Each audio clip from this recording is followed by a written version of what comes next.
JT Smith is the 60-meter indoor champion for USA track and field. And you probably don't know who he is because he is not a professional runner. In fact, he was running in Division II last year. And now he is a national champion, ahead of all the pros. And even though his college is transitioning up to Division I this year, his victory is even more surprising when you see the field of sprinters that he actually beat. Because the 60-meter final featured 4 collegiate runners, including one from NCAA Division III. And it's about time we recognize NCAA track for what it actually is. Basically professional track and field. And here is why. Calling the USA indoor meet a national championship is almost misleading when you start looking at the results. JT Smith won the 60-meter in 6.53 seconds, a time that will be converted up for altitude, and right now ranks him 5th in NCAA Division I, which means that he became the fastest sprinter in America without even being the fastest sprinter in college right now. And the guys who are ranked ahead of him didn't show up to the USA indoor meet. But college sprinters have been running some of the best times in the world for years.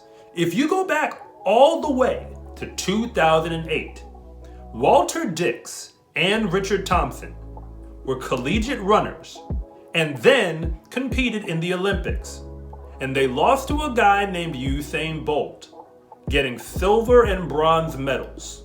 And this goes beyond sprinting, because Katelyn Tuohy right now, as a women's distance runner, is leading the NCAA in 4 events at the same time. And the only runners who've actually beat her throughout this entire indoor season were incredibly elite professionals. But the 60-meter indoors is where it all collides, because typically, the most elite sprinters in the USA often don't show up to the indoor national meet. And the other pros come, but they've got to run with the college kids. And those college runners are oftentimes beating them.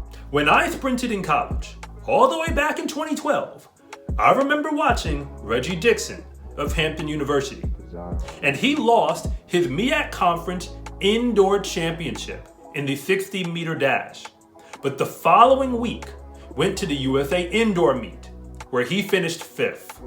He later became the IC4A Indoor Champion in the 60-meter, and then went to the NCAA Indoor Meet for Division I, and finished 4th.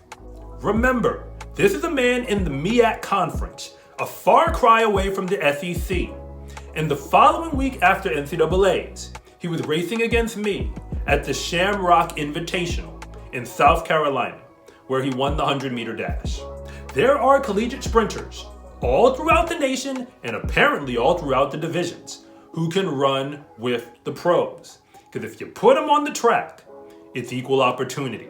The 60-meter final featured a Pac-12 sprinter next to a Missouri Valley Conference sprinter, both representing Division I, with a Division III sprinter and formerly a Division II sprinter, now representing the D1 Southland Conference as the champion.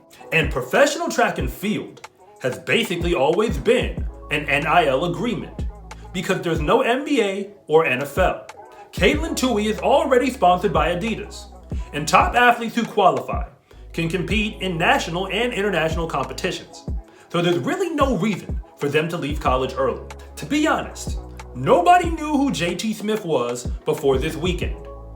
But he got the job done on the largest stage, and we'll be watching him come outdoors. But he's probably not the fastest sprinter, even in college right now. And if you're a fan of professional track and field, you should be watching the NCAA Championships at every division, because the performances you will get to see there are likely going to be just as competitive as anything you would ever see anywhere else.